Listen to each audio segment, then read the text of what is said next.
Este é o Empreendendo no Reino e o papo de hoje foi com Paulo Maitá, CEO da Bluefields, falando sobre um assunto super relevante para você que tem uma startup ou uma grande empresa. E o assunto foi a inovação aberta. O papo de hoje é uma verdadeira aula onde definimos o conceito e te explicamos como a inovação aberta pode ajudar o seu negócio. Confere aí. Fala galera, você está em mais um Empreendendo no Reino e dessa vez nós estamos novamente com ele aqui, Paulo Maitá, o Paulo da Bluefields. Paulo, seja muito bem-vindo, prazer receber você aqui. Obrigado, o prazer é meu. Pessoal corajoso aí de Empreender no Reino, pela segunda vez me convidando. Deu certo da primeira, a gente continua repetindo. Mas... Muito bom, bora lá. E assunto novo, né? Exatamente, assunto novo. Não, o Paulo não largou a Bluefields e não, o Paulo não está começando uma outra empresa. Mas se talvez você tá aqui e você morou em Marte nos últimos anos e não sabe quem é a Bluefields, para começar, Paulo, explica pra galera aí quem é a Bluefields. Legal, gente, a Bluefields é uma aceleradora de startups, inovação.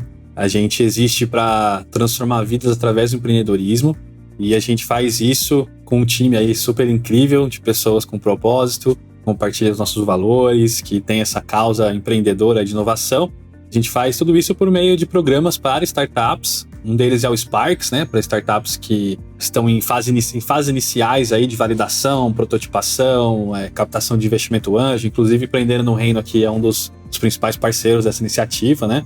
E também com programas de inovação aberta, voltado para grandes empresas que querem, claro, depois de crescer, né, tem milhares, centenas de funcionários, vão criando-se estruturas, processos, padronizações, que são coisas super importantes, governança e tudo mais, e perde um pouquinho daquela agilidade, né, dos primeiros dias, dos primeiros meses de empresa, né. Então essas grandes empresas aí têm tentado pensar com startups e como startups, né. Então, acho que é um pouquinho do nosso papo aí também, um pouquinho do que a Bluefields tem feito nesses últimos anos. Legal. Você já adiantou um pouco, essa seria a minha próxima pergunta, que é a definição do que é Open Innovation, inovação aberta. Então, esse é o nosso papo de hoje, galera. Nós vamos falar sobre inovação aberta, como você que é pequeno, como você que tem uma startup, um negócio inovador, enxuto, que tem a agilidade, consegue se conectar com grandes organizações. Paulo, define pra gente o que é inovação aberta, de onde surgiu, do que se alimenta. Bom, se tem inovação aberta é porque tem inovação fechada, né? E não é uma coisa, não é nada ruim, são só conceitos, né? Inovação aberta, ou Open Innovation em inglês, né? Aparece muito por aí na nossa mídia também. Mas a inovação tradicionalmente foi feita muito por laboratórios, né? Vamos dizer assim, que é o famoso P&D, o R&D, né? Pesquisa e desenvolvimento. Então, muitas empresas têm seus departamentos de pesquisa que desenvolvem, principalmente as mais ligadas à biologia, né? A área da saúde, farma, tem muito disso. Inovação aberta ela é uma nova forma de se pensar em inovação. E aberta está no nome por conta da colaboração, né? A gente sabe que tem surgido cada vez mais ecossistemas de inovação, e esses ecossistemas são, assim, para eles serem criados é preciso colaboração, né? Então, essa empresa, uma empresa de qualquer tamanho, ela pode ter iniciativas de inovação aberta que sejam colaborativas, tanto com o mercado, como até internamente com um programa de empreendedorismo, por exemplo, né? Tem vários tipos de iniciativas de inovação aberta. A gente pode até tentar categorizar algumas aqui, mas essa inovação aberta ela pode ser de dentro para fora, né? A empresa colaborando internamente com parceiros, com colaboradores, funcionários, né? E inovando, ou pode ser também de fora para dentro, conectando com startups, por exemplo, né? Que já têm soluções que sejam relevantes aí para essas empresas, ou também com outros parceiros, como aceleradoras, como universidades e assim por diante. Que legal. Então você disse que essa inovação aberta não necessariamente precisa ser aberta ao mercado, pode ser aberta dentro da própria organização, né? E quando a gente fala de inovação aberta, qual geralmente é o porte dessas organizações que já cresceram demais e perderam um pouco da agilidade? Geralmente, como se classifica isso? Por faturamento, por número de funcionários? Geralmente são empresas médias para grandes ou bem grandes, dentro desses níveis de faturamento mesmo que a gente tem no Brasil. que já cresceram, já são líderes de mercado, já têm um tamanho considerável, né? E que acabam perdendo com o tempo essa agilidade. Não porque isso é ruim, porque a empresa grande precisa ter processo, precisa ter, né, governança, e isso vai muitas vezes jogando até contra a inovação. Então a gente tem uma porção de empresas brasileiras que tem 50, 60, 70 anos, líderes aí nos seus mercados, que são super reconhecidas, marcas reconhecidas, mas que estão aí há 50, 60 anos com o mesmo produto, ou com uma gama de produtos igual. E essas empresas têm procurado muito por inovação aberta, porque elas estão percebendo que a gente fala muito, talvez algo mais teórico, né? Aquela curva S da inovação, né? Então ela começa lá embaixo, vai incubando, vai validando, vai lançando, vai tendo sucesso, depois ela decresce. Então a gente pode ver isso muito aplicado a ciclos de produto. Então quem lembra aquele negócio que a gente colocava o CD e colocava no ouvido para ouvir, né? O Discman ou o Walkman, né? Aquilo teve um ciclo de produto que durou ali uns 10 anos, talvez, né? Mais ou menos.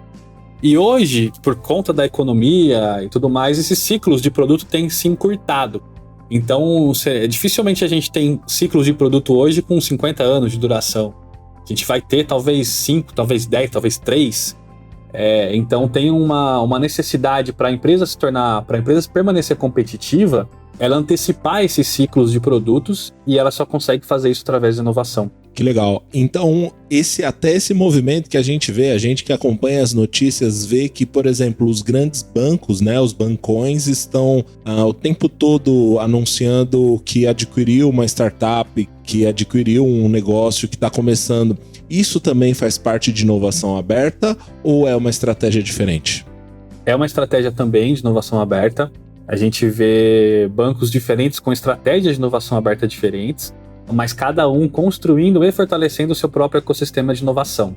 Então a gente pode entender ecossistema de inovação como um ecossistema nacional, né? Os ecossistemas dos bancões aí fazem parte desse, mas também do seu próprio silo ali, né? Então a gente tem bancos que estão focando mais em colaborar com startups, por exemplo, em até investir nessas startups, e tem bancos que estão mais focados em adquirir inteligência do mercado, talentos digitais, para se digitalizarem e melhorar a experiência digital dos seus clientes, né?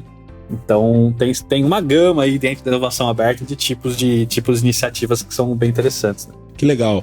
Bom, para mim pelo menos ficou claro que o benefício de uma grande organização ao se abrir, né? Isso talvez seja uma redundância, se abrir para a inovação aberta, é o benefício de ganhar agilidade, de trazer de volta a inovação, de trazer de volta aquelas mentes que pensam, por mais que eu odeie esse termo, mas fora da caixa, e enfim, talvez seja só cisma minha mesmo. Mas, então, para grande empresa tem esse benefício. Agora, por que uma startup pequena vai querer se juntar com uma empresa grande, engessada? Qual o benefício do ponto de vista de startup? Uma empresa grande, ela não vai montar uma startup e vai competir com uma startup de igual para igual, porque ela não foi feita para isso. Ela nem tem essa capacidade, apesar de ter bastante recurso. Mas uma startup que está no seu nível early stage ali, que está começando, que já tem produto, já está no mercado, já fez todo o processo de validação, ela pode se beneficiar muito desses programas. Hoje no Brasil tem algumas dezenas de programas de inovação aberta com grandes empresas, com aceleradoras. A gente mesmo, posso falar um pouquinho mais do nosso depois. Mas nesses programas de inovação aberta, que incluem muitas vezes a aceleração dessas startups, essas startups podem se conectar com potenciais clientes, né? Então uma coisa que a gente tem feito na Bluefields é mapear problemas e desafios que essas grandes empresas têm, né? Dores ali, como que a tecnologia poderia resolver essas dores, e fazer um match ali, né, um casamento com startups que resolvam esses problemas, né? Então a startup ela pode ser beneficiada de várias formas. A grande empresa pode virar um baita cliente, um caso de sucesso para essa startup, ou essa empresa pode gostar tanto que pode investir, né, ser uma investidora nessa startup. E isso é uma iniciativa de inovação aberta também, o Corporate Venture Capital, né, o fundo de investimento dentro da grande empresa que aporta nos interesses estratégicos que ela tem. podem sair parcerias, né? Imagina você falar que é uma startup lá, toda pequenininha ainda, né? Mas eu tenho tal empresa que é meu parceiro, minha solução já foi validada lá com eles, tô aqui o telefone da empresa para você ligar lá, né?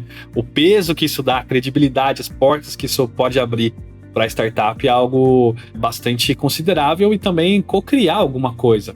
A gente já conectou a própria Fit Anywhere, uma health tech, com uma Movement, que é o maior fabricante no Brasil de equipamentos fitness, né, para academias, condomínios. Eles co-criaram um produto junto. Então, é muito legal isso. Então, você tem ganhos de canais de vendas, né? Uma empresa líder de mercado pode fazer toda a diferença para você escalar a sua solução. Então, tem boas possibilidades aí de ganho, né, de benefícios para as startups em programas de inovação aberta. Como você falou, né? Ter o logotipo dos caras no nosso portfólio, no portfólio de uma pequena startup, faz bastante diferença e abre muitas portas, né? Eu já tive a oportunidade de participar de alguns programas de inovação aberta com uma das empresas lá que eu sou sócio, e eu percebi que em determinado momento, até o preço de se fazer uma POC, né? Uma prova de conceito, essa prova de conceito remunerada, ela acaba sendo até interessante para a startup, né?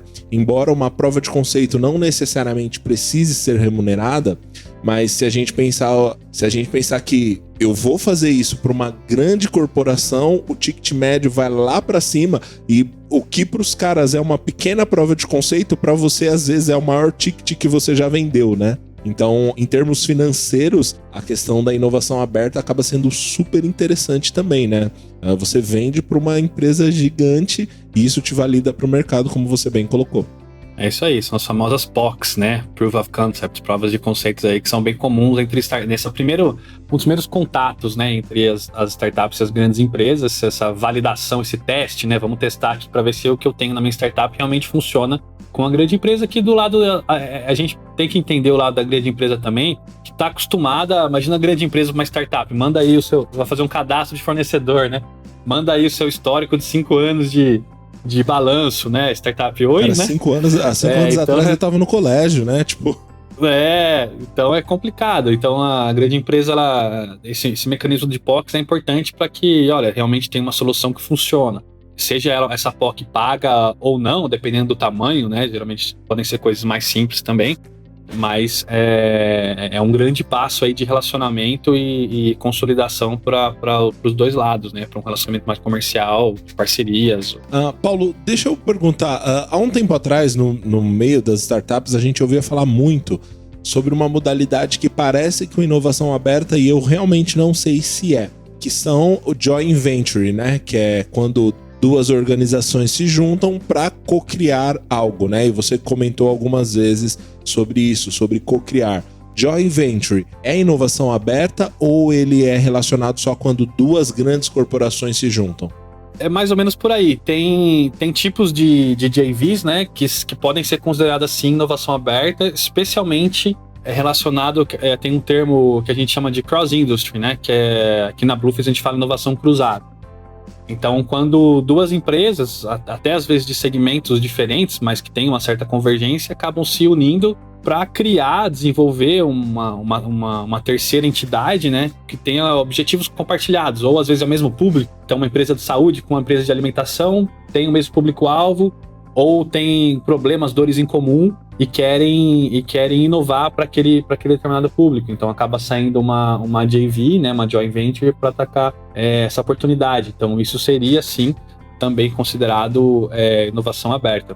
Diferente de outras fusões e outros tipos de joint venture que são outras modalidades, mas inovação aberta acaba tangenciando ali também nesse conceito. Que legal, eu lembro tem uma marca, né, a B-Blend, que foi uma JV entre Ambev e Brastemp, e os caras queriam fazer cápsulas de bebida, então um fez a máquina, outro vem com a expertise de bebida e deu certo lá. Muito legal. Paulo, você falou que a Bluefields tem um programa de inovação aberta, vocês já conectaram algumas startups com algumas grandes empresas. Fala um pouco pra gente de onde surgiu o desejo de começar a fazer isso, né?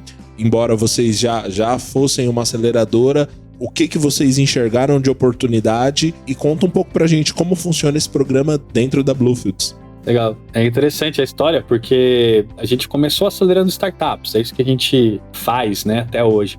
E no meio do caminho a gente percebeu, poxa, mas a gente está ajudando a startup que quer ser uma empresa grande, mas a gente está vendo várias empresas grandes querendo pensar como startup, né? Então por que não adaptar o que a gente já faz com uma roupagem para as grandes empresas também, né?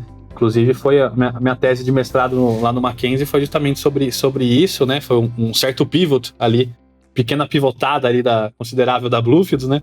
E a gente começou também a ter projetos relacionados a isso. E a gente participou do maior programa de transformação digital do Brasil. A gente participou tanto da estruturação e idealização, como de toda a execução do programa, que juntou 15 grandes empresas, inovação aberta ali, cada uma com uma startup, né, de funcionários, e eles passaram por toda a jornada da startup. Foi uma experiência muito interessante lá, já logo de cara, né, começar com um programa grande desse. Tinham empresas de alimentação, de agronegócio, de saúde, de tecnologia, enfim, foi um marco aí na nossa história. E de lá para cá a gente começou a criar oportunidades nesse sentido também. E a última é o Biodigital Startups, né? O Biodigital Startups, que reúne aí grandes empresas de alimentação, agronegócio e saúde, e conectam essas empresas com startups. As startups passam por um programa de aceleração, né? Então, se você está ouvindo aí, você tem uma startup que possa servir uma grande empresa, né? Não precisa ser só de alimentação, de saúde, né? Health techs ou agtechs, mas de qualquer setor. Então, a própria startups de indústria 4.0, né? Por exemplo, então, geralmente são indústrias, essas grandes empresas também. Robótica, ciência de dados, enfim, várias coisas que conectam com essas empresas que possam ser conectadas também com essas grandes empresas, né? Então, para a galera que está ouvindo, se tem uma startup que pode servir uma grande empresa, o negócio é se conectar com a Bluefields para aprender o caminho aí e daí depois sai um deal gigantesco. Exatamente. Equity free, né? Sem a gente pegar nenhuma participação e sem nenhum custo adicional aí para as startups participantes. Que legal, cara. Isso é bem interessante até para o nosso ecossistema, né, de Kingdom Business. Diz para mim, cara, você enxerga hoje, talvez isso saia um pouquinho do nosso foco, mas como você enxerga o nosso ecossistema de Kingdom Business hoje no Brasil para inovação aberta? Tem uma aderência muito bacana nisso, que é o mandato cultural, né? Que as primeiras missões do homem, né, do homem como ser humano, né, como raça humana, foi para criar soluções, né? Para arar a terra, para extrair soluções, né? Desenvolver. Eu acho que isso tem tudo a ver com empreendedorismo e inovação, né? Então, muitos de nós aí, eu sei que você também tem essa vocação específica, né? A gente quer inovar, quer desenvolver, quer crescer, quer criar coisas. Isso é incrível, assim. Então, e o ecossistema de Kingdom Business, ele tá 100% integrado a isso. A gente faz parte desse ecossistema, né? Eu vejo muito o nosso Kingdom Business como algo integrado a tudo, né? Não como um ecossistema de startups e um outro ecossistema, mas é algo que tá intrínseco ali, né? Então, eu acho que a gente já é parte o ecossistema de Kingdom Business já faz inovação aberta, já é parte da economia do país, da inovação do país. E a gente tem um papel muito importante de ser sal e luz, né? Para os nossos relacionamentos, seja com as startups, seja com as grandes empresas, a gente praticar o que a gente fala, né? Com ética, com justiça, com integridade, com amor. A gente tá até reescrevendo, na verdade, escrevendo o manifesto da Bluefields, né? Já trocou ideia, né, André, sobre isso um tempo atrás. E a gente está colocando esses pontos, que você empreender é um ato de amor por si só, né? Você inovar é um ato de amor por si só. Porque quando você empreende, você está buscando a solução para alguém que tem uma dor. Então você está praticando a empatia ali, né? Alguém tem uma dor, você fala, quero resolver a sua dor com essa solução. Então empreender filosoficamente é muito mais do que você trabalhar 24/7, né? Enfim, se a gente começar a parar para pensar no que o empreendedorismo tem potencial, a inovação tem potencial de trazer, até as próprias vacinas nesse momento de pandemia que a gente está sendo vacinado agora, né? As vacinas só estão sendo possibilitadas por conta da inovação, por conta do empreendedorismo, por conta do comércio, por conta da economia, porque as empresas têm lucro nisso. Então, a gente pode ter vacina. Então, isso é uma bênção. A inovação, né, é uma bênção, a tecnologia também. É claro que muita gente pode usar a tecnologia e a inovação para outros fins. A gente tem que usar para bons fins. Isso faz parte do nosso propósito do dia a dia. Muito legal. Esses dias nós conversamos com outro parceiro nosso, né, que você conhece bem, o Everson, e ele falou uma frase que eu achei muito legal relacionado a isso, a sermos sal e luz no mundo, né? Ele disse, bom, a igreja é sal da terra, mas o problema é que muitas vezes nós estamos tentando trazer o bife para dentro do saleiro e não levar o sal lá para fora, né? E de repente numa iniciativa dessa de inovação aberta, a sua startup se conecta com uma grande empresa e você tem a oportunidade de revelar os princípios, o caráter do reino de Deus lá dentro, imprimir a sua cultura. E essa é a próxima pergunta que eu queria te fazer. Eu sei que existem fases, né? Uma startup ela pode ser beneficiada recebendo um grande cliente, recebendo até um investimento ou até ser completamente adquirida por uma grande empresa. A empresa gostou tanto que acabou adquirindo. Você já chegou a ver algo desse tipo nesse tempo? Presenciou alguma aquisição assim de perto? E eu queria te perguntar como funciona a cultura das duas organizações nesse trâmite. Já aconteceu algumas vezes, inclusive com startups que a gente acelerou aqui na Blue. Do primeiro programa de aceleração em 2017, teve uma fintech que foi adquirida por uma startup gigante, Sim. Unicórnio brasileira. Se você não se incomodar, eu acho que seria super legal falar os nomes, porque são empresas que a gente respeita pra caramba e é super relevante no ecossistema de startups. Sim, foi a Ciclos, que é o nome da fintech, da startup, que inclusive eles queriam... Foi até interessante, porque durante o programa de aceleração eles pivotaram muito, assim. Ele entrou justamente com uma plataforma de meio de pagamento para igrejas, né? Olha só, curioso. Começou a ver o quão difícil que é vender para a igreja, né? É complicado. E o que ele tinha em mãos ali, a solução dele, ele começou a ver que tinha uma alta aderência com micro e pequenas empresas, né? Para estabelecimentos. Ele foi um dos primeiros que desenvolveu o split automático de pagamento nas maquininhas. Então ele começou a escalar a startup dele para pequenos estabelecimentos, né? Barbearias e tudo mais. E a Stone, né? A Stone adquiriu, fez um primeiro contrato. Eles entraram lá, trabalhando dentro da Stone, e na sequência eles foram completamente adquiridos. Hoje ele é funcionário da Stone. Foi até legal essa pergunta que você fez, porque foi todo um tempo, né? Demorou, eu acompanhei bem lado a lado dele ali, esse processo de mais de um ano ali de integração cultural e tudo mais. E então isso foi bem benéfico para a startup, porque contou com apoio jurídico de uma grande empresa, contou com apoio comercial, né? Você montar um time comercial numa startup é custoso, dá trabalho, né? Tem várias fases do funil de venda, né? Você contar com um funil já pronto, pra você colocar a sua solução lá e eles estarem vendendo, outros 500, né? Então tiveram boas sinergias ali, e ele ficou bem feliz também, tá até hoje lá dentro. E levou toda a startup dele para lá, os desenvolvedores também, tudo mais. Que legal. Um baita case. E agora tem alguém lá com os princípios, com os valores do reino de Deus, representando Jesus dentro desse decacórnio aí que a gente admira tanto no Brasil. Muito legal, Paulo. Gente, mais uma vez, para quem tá ouvindo aqui, cara, me interessei, quero entrar em contato com a Bluefields. Paulo, como que faz para entrar em contato com vocês?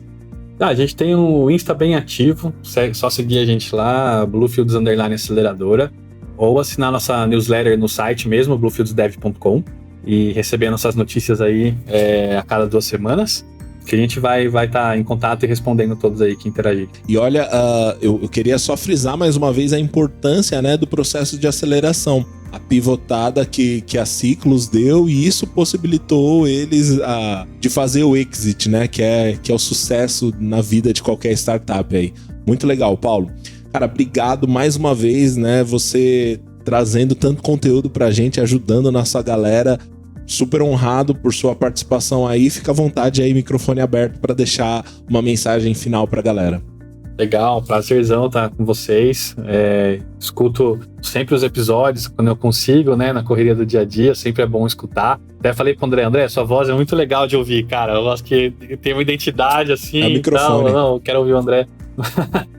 Então, mas queria deixar essa mensagem aí mesmo pra gente continuar crescendo a nossa comunidade, né? De Kingdom Business e tudo mais. Acho que a gente tem um papel muito, muito importante ainda para ser cumprido, um potencial brasileiro que a gente precisa buscar.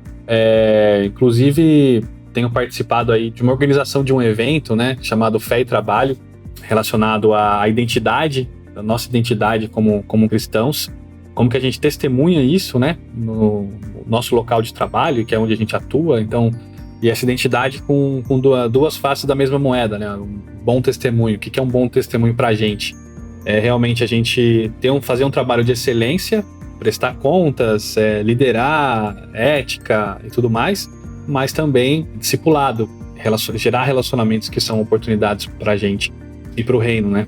Então essa é a mensagem final, e aí quem se interessar mais por esse evento aí, vão ter novidades com certeza nos próximos episódios do Empreendendo no Reino. Vai ser lá para comecinho de novembro, e com certeza a gente tem preparado uma ótima programação lá pro evento também. Muito bom, muito bom. O Paulo já deixou vocês com um gostinho de quero mais aí, mas daqui a pouco mais um episódio aqui falando sobre esse evento que vai ser incrível, mas aguarde cenas do próximo capítulo aí, porque vai ser bem legal.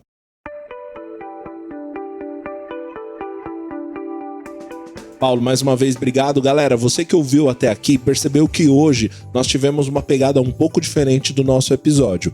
Para você que acompanha o Empreendendo no Reino há mais tempo, sabe que a nossa missão é inspirar, educar e direcionar. Então, agora, intencionalmente, nós estamos entrando nessa nova fase de educar. E você vai ouvir mais episódios como esse, com uma pegada muito mais educacional, trazendo mais conteúdo. E se você quer saber quem é o Paulo, conhecer a história dele, se inspirar, tem um episódio com o Paulo aqui,